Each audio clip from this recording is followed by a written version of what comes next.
This is Paul Schmid. Welcome to the Pursuit Zone.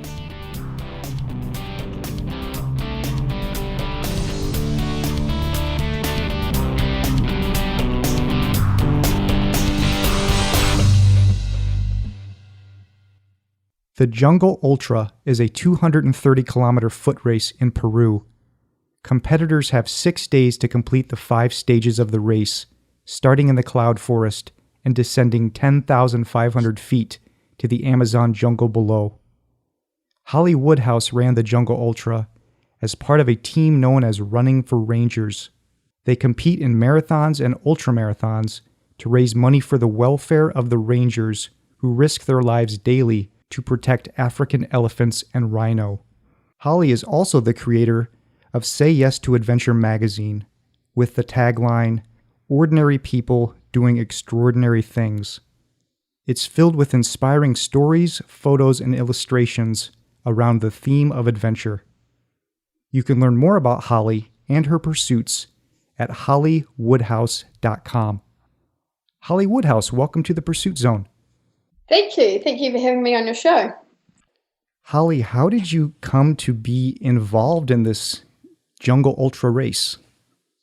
Last year, a group of 5 of us formed a charity called Running for Rangers with the idea to sort of do an endurance event and raise money for the rangers. And so we did the first one, the Marathon des Sables, as sort of just a one-off. And after all successfully completing that race, we sort of thought, well, what's next? And just so happened that there was a flyer at our hotel after we finished the race, and we picked it up and we thought, why not go to the jungle? So the jungle was set as the next sort of endurance event that we would compete in. I know that a lot of these types of events are team-based, where you say start as a team of 4 and you have to complete it as a team. Is this the same sort of a race, or do you go solo? No, we were all entered as individuals, but we were all with the Running for Rangers team. So while we didn't run it together as such, sort of throughout the event, people sort of paired up, but we were all running under the Running for Rangers umbrella. What do you have to do to train for a race like this? Over the last couple of years, I've started doing endurance events. So I just sort of weekly go for runs and then try and do a sort of longer race or just a training run. I love just going out on an adventure. So as long as I was doing something that, spent time on my feet and trying different disciplines. I was doing mountain biking and anything really that I could do. Endurance events are not sort of obviously not the short, sharp type event. So it's just time on your feet and getting out and going on adventures, I found was the best way to train for the ultra. How much time do you think you had to put into planning the logistics of how to get yourself ready for this race? I sort of just did it over time. I knew, compulsory items, which was a list that we had to have. And then there were things like I wanted to change my backpack. So I found a great pack that Solomon did. And it was just of testing things out, sort of pulling all your resources together. But I suppose those last sort of 3 months, leading up, I made sure that I got my gear ready and training with your pack. And that's when it was really more specific training. I was doing a lot in the hills, a lot sort of tramping, 2-day missions, as much as time would allow to sort of set me up for the race. How much does something like this cost you, Hollie, and do you have sponsors that help you out? Yes, I do, and it costs, the race itself is £2,000, so converting that from the New Zealand dollar makes it quite pricey. But so the race, the flights, and then things like the food and all the gear, so it all does add up. I was extremely fortunate. There's a company in New Zealand called the New Zealand Sock Company who helped me out financially, who have been absolutely incredible and produce fantastic socks. And then the North Face helped me out with gear. So did Sunto New Zealand, provided me with a watch. Skins New Zealand, Gurney Goo, which was an absolute lifesaver for chafing, and Thurban. So I was really lucky that a lot of my gear, almost all of my gear, had been donated by companies to help me out. I read on the race website, I read through the FAQs, and it was a little confusing about insurance because it said that they provide some insurance, but at the same time, you have to provide yourself some insurance. What did you need to end up getting for insurance? The criteria was that everyone had to have emergency evacuation insurance. And so I just ended up going through a company here in New Zealand, but there is a specific company based in the UK that specialises in ultra endurance events that most people, which beyond the ultimate, recommend going through.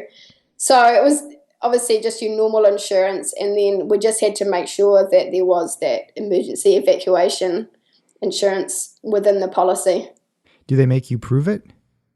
Yes, they did. We had to show our policy before, as part of our sort of when we got our compulsory items checked off. How do you get to the starting point of this race? What are the logistics involved for you? Coming from New Zealand, we had to be in Cusco in Peru the night before the race, where we met everyone. And from there, we were put in minivans, and it took us about 7 hours to get to Camp 1, which is the cloud forest. And yeah, so just all in minivans and over quite a windy road to get to Camp 1. How many competitors were there in this race? I think there were 49 or 50. Yeah, 50. It did apparently sell out, but people pulled out sort of leading up those last month or so leading up to the race. 75 was the limit, so 25 pulled out. So there was just 49 or 50 of us that started on day one.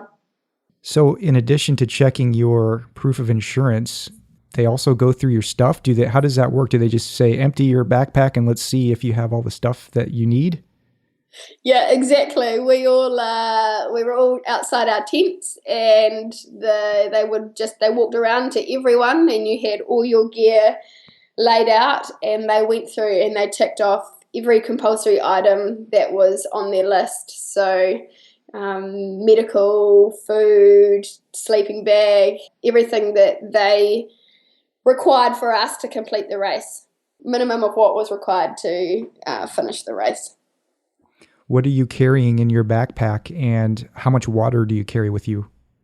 It was compulsory for us to have capacity for 2.5 litres. So I had 2 750ml bottles that were on the front of my pack, and then I had 2 500ml sort of more like bladder bottles that I could just put in the side of my pack and fill up if I felt that I needed throughout the race. So my 2 bottles were full each time at each checkpoint, and only occasionally did I fill up the other 2 500ml bottles.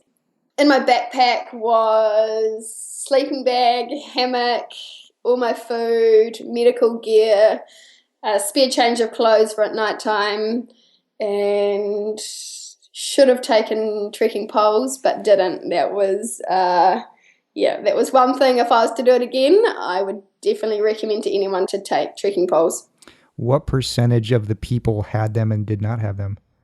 I'm not too sure actually. Probably about half and half, I would imagine. I didn't really anticipate it to be so slippery, and then that's where the trekking poles would have really come in handy. My understanding is the race organizers provide tents and food. What kind of tents were they, and what were you eating?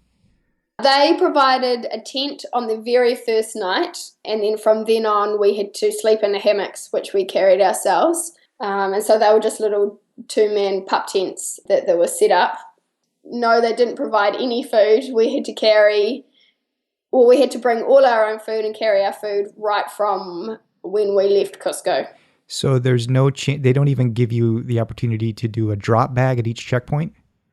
No, you carry all your food for the entire race from day one. What were you eating?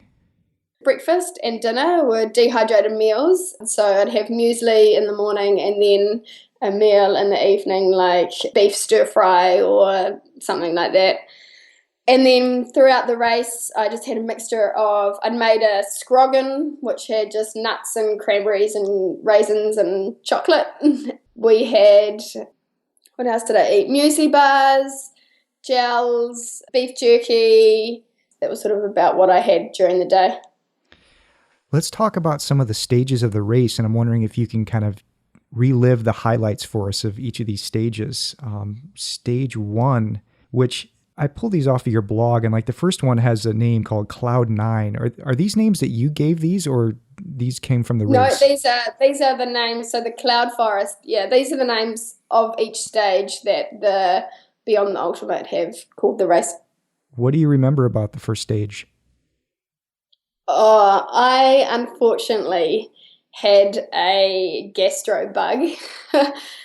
So that first stage for me was pretty horrific. I I was just really crook. I was stopping all the time to go to the loo. I was paranoid of being dehydrated because it had been drilled into us that it was so warm and the humidity and would get dehydrated. So I was drinking as much as I possibly could. But yeah, stage 1, thankfully, it was an easy stage. So we dropped a lot. The first sort of 4K, 3K were on the road. Then we dropped down quite a lot to the river below, and then climbed up the other side, and then carried on sort of the last 20 kilometres down the road to the campsite for stage 2. Had you recovered from your bug by stage 2? No. No, the first 3 days I had a bug, which it was not very enjoyable. I got to the end of stage 1, was started on antibiotics then, and drank a lot of water, Diarrhea-Lite. But yeah, that day 1 definitely was the worst for me by far. Are these medicines that you had brought yourself, or did you get them from the organizers? No, the organisers. So the race has medics called Exile Medics out of UK, and they were absolutely brilliant. They were so great. I just couldn't speak highly enough of them, and they were so caring and knew exactly how everyone was, and they were also the sort of manned each checkpoint. So as you were coming through, they sort of could keep tabs on you, knew how you were, and so by the end of the race, they knew exactly sort of what stage you're at and how you were going. So yeah, they were fantastic. Well, I didn't know about this bug, and you've kind of thrown me off my line of questioning here. Oh no! Did you write about this in your blog? I'm just writing it today. I'm just about to post it this afternoon. So by stage 4, you were starting to feel a little bit better. Yeah, definitely. So stage 1, my problem was about 3 days before the race, I went and did this trek from Cusco, and I got really bad altitude sickness. And I've never had altitude sickness before, and I was vomiting and horrific headache. And because going from Cusco to stage 1, we climbed again to over 5,000 meters, I thought I just had altitude sickness again. And so all I thought was that I just need to get down to that stage, to the end of stage 2, and I'll be fine. But by the end of stage 1, when I got to the end, I was like, this is not altitude sickness at all. So I should have started the antibiotics earlier, but I didn't. And yeah, it took me a couple of days to come right. How long did you give yourself in Cusco to acclimate before you got in the minivan and headed to the base camp? We were there for a week. A very good friend of mine did the race, Jax. She did the race with me. So we had a week in Cusco, and we just wanted to spend that week sort of getting us into the best position before this race, really. And everything was going totally to plan, apart from, picking up a bug. We didn't eat street food. We're really healthy, and it's just one of those things, really. Stage 4 is called the lull, but it also says, apparently this, in your blog, apparently this will be our toughest day so far. What do you remember about that stage 4? I loved stage 4. Stage 4 was my favorite day by far. I finally started to feel normal and felt like running and felt like I could actually run well. Plus, also, stage 4 was right in the Amazon, what I imagined the Amazon to be. It was humidity, wet, right in the jungle, creepy crawlies everywhere, single track, crossing lots and lots of streams and rivers. It was just awesome. It was what I had trained on back here in New Zealand, and it's what I expected. It's what I expected the entire race to be. Stage 5, called the long one, 92 kilometers, and it Yeah. can be done in 1 or 2 days. What do you remember from that? It had rained quite a lot when we were in the jungle, so because of that, the rivers were up, and we didn't end up doing 92 kilometres. They did an alternate route, which must have taken us not through the big rivers. So that meant that it was a 75k stage, and everyone that started finished that evening, or finished when they finished, rather than that original course, which you had to make a cut-off point, and if you didn't make that cut-off point, then you set up camp and finished it the next morning. So we started at 5 a.m. in the dark and had sort of the first 15 or so kilometres along the road, went through some cool little villages where the entire town, it seemed like, was out cheering us on, which was really cool. And then sort of from then on, it wasn't as dense as the rainforest the day before, but we sort of went in and out of plantations, over farmland, up many, many rivers, crossing at one stage, a couple of times you had to, take your pack off and hold it above your head. And I'm not tall. I'm just over 5 foot, and it came just sort of below my neck with my pack holding up, which was very amusing. But the rivers weren't swift at all, so it was absolutely fun. Also, so what they did is checkpoint 3 was a cut-off time of 3 p.m. If you didn't make that cut-off time, you carried on around the road, or if you did get there in time, you went up a hill. Down a hill, sounds so easy, and then back around, sort of finishing off 20 kilometres or so on the road. So we made it in time, which is great, and that hill was an absolute prick of a thing. It was steep, it was extremely wet and slippery coming down the other side, so came out just on dusk, so it was getting really hard to see, and it was just a long, long day on your feet. Thankfully, we made it to the other side, and came out onto a big braided riverbed and headed downstream for a bit until we met the road, and we had sort of the last 15 or so kilometres to the finish line on the road.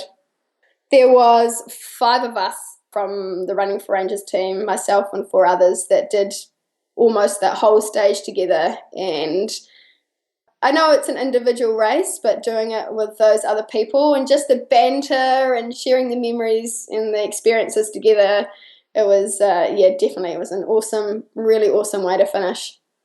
Looking back, what would you say was your most memorable part of it? The whole thing had little bits that were just really great memories, but definitely that first day for the bug was a memory that I didn't expect to have. And then day 4 definitely was a real highlight. Just running through the jungle. It's what I'd spent a year sort of imagining, and then that day 4 really delivered on exactly what I thought I'd be doing. When I was reading through your blog, I came across this statistic that was very surprising, and that is, of these rangers that are out there protecting the African elephants and the rhino, that over 1,000 have been killed since 2003. What can you tell me a little bit more about running for rangers and how you're helping these rangers in Africa? So my sister is married to Sam, brother-in-law, and he was, we did the race together, the Marathon des Sables, and then again in the jungle. his main role is to he looks after the rangers who protect the rhino elephant. So the rangers are the first line against the poachers that try and take the rhino horn to Asian countries and sell it that way. Sam was looking for a way to gather funds to help the rangers specifically with basic equipment like boots, clothing, thermal imaging devices, just basic needs that they have to help do their job on that front line protecting the wildlife in Kenya. And so we decided Running for Rangers started as a way to pull resources together from neighbouring conservancies. So there's Lewa and Oljogi and a couple of other ones along with Barana, where Sam and Flicker, and just increase buying power and help these rangers do their job. If people want to donate to the cause, how do they do so? We've got a website, www.runningforrangers.com, where you can go on there and donate online. But also we're always looking for gear, and just awareness really helps as well. But so we've got a main point of contact on our website, and then other social media channels, Facebook, Instagram, Twitter, things like that. I want to transition into talking about the magazine. Yeah. But before we get there, I just want to understand a little bit about what you were doing before you started the magazine and before you got into doing these endurance events. Did you have like a regular day job? Yes, and I still do have a regular day job, but I've grown up, I was brought up on a farm south of Ashburton, so the outdoors and adventure and have just been a part of my life. It's just what I've known, really. So extremely lucky. The mountains, the rivers, the lakes, the sea right on my doorstep. So it's just second nature, really, for me to be out there and immersed in the mountains. I did a Bachelor of Design at university, and magazines have always been something that I love, and I love design and I love adventure, and it's always been a dream of mine to publish my own adventure-based magazine. When Running for Rangers first started, I was looking for a way that I could personally fundraise or contribute to Running for Rangers on an ongoing basis. And so I very naively decided I thought magazine's a great way, put out a magazine and make money for the Rangers from there. One of the things that I saw on your blog was that it looks like you were in London during a time and you were working on the first edition of the magazine, or the first edition? First volume. Yeah. Thank you. And how did you end up over in London working on that? Well, I think the big OE for a Kiwi is quite a high priority as we hit our 20s. And I had planned on going earlier, and when in my early 20s, I got to as far as Sydney and ended up staying there for 3 years.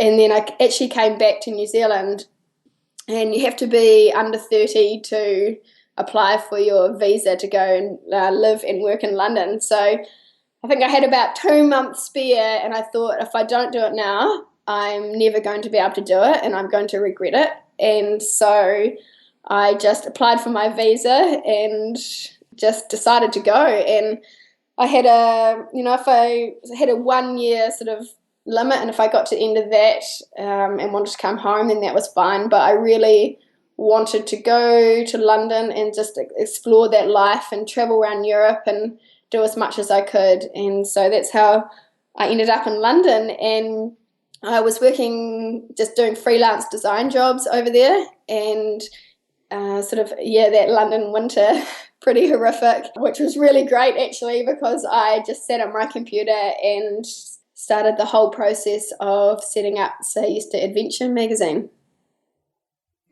How many people are in the backgrounds helping you put this out? As of Monday, I've just hired my first employee, which is super exciting. So up until Monday, I have been doing all of this myself. So I collate and write, edit the stories, design it, and then publishing, marketing, selling. And so I've just got someone employed in a sales and marketing role to really help me take it to the next step. What software do you use to lay it all out?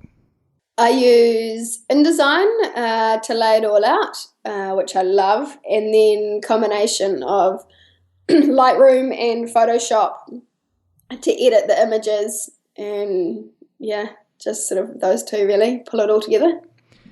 So how do you find the contributors?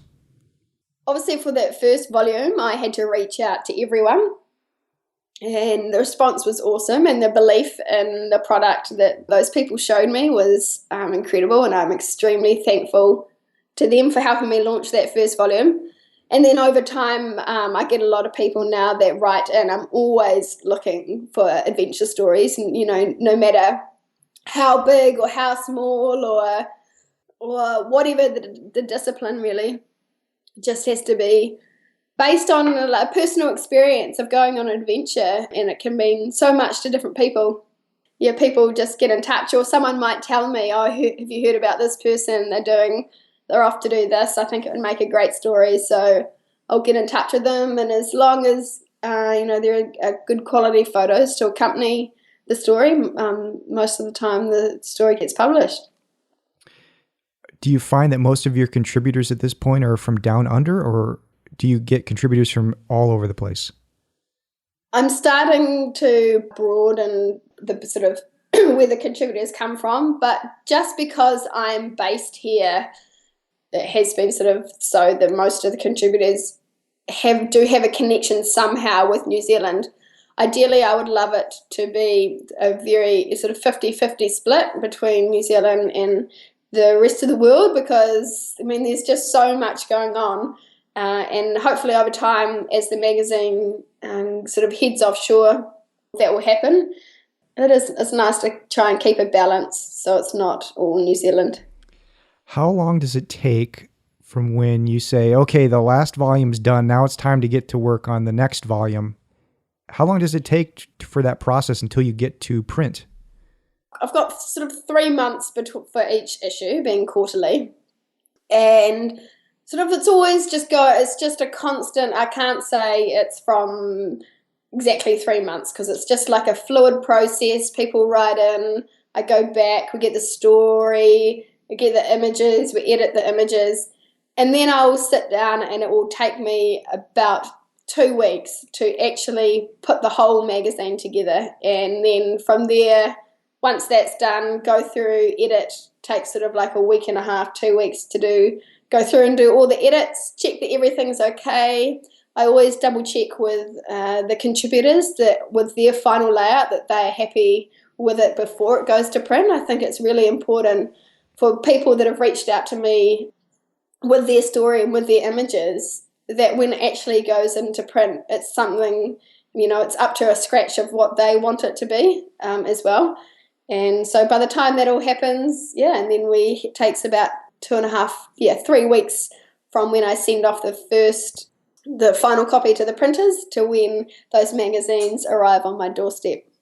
I probably should have asked how many hours you put into it. So I think what I heard you say was about 4 weeks. And are you putting in like 8 hours a day kind of over 4 weeks? I would hate to count how many hours I put into this. I actually work another job, which is 30 hours a week. Ideally, I would love to do the magazine full time, but at the moment it's not making enough to support me. Also because I really want to keep going on adventures and not be so sort of down to the wire that I can't head out and go and do things myself. So within those sort of last 2 weeks of pulling it together, things that do come quite tight, and I spend a lot of hours. So I'll finish work, go home, sit down and pull it all together. So whatever free time I have is spent on a magazine. So what's your biggest frustration with the process? I don't really have a frustration with the process. I suppose because I've managed it right from the start and I've been able to control it myself. I suppose my biggest frustration which is a lack of time, which I'm working on, and it's something that I have to work through and figure out. And as the magazine gets bigger, it's going to, surprisingly, it's hopefully going to get easier, so I can become full-time in it and have more time myself to put towards it. But I love the entire process of the magazine. I love when someone emails me with a story and you read it and you're just so inspired, and then they send through these amazing images and then start that process of connecting with the contributor.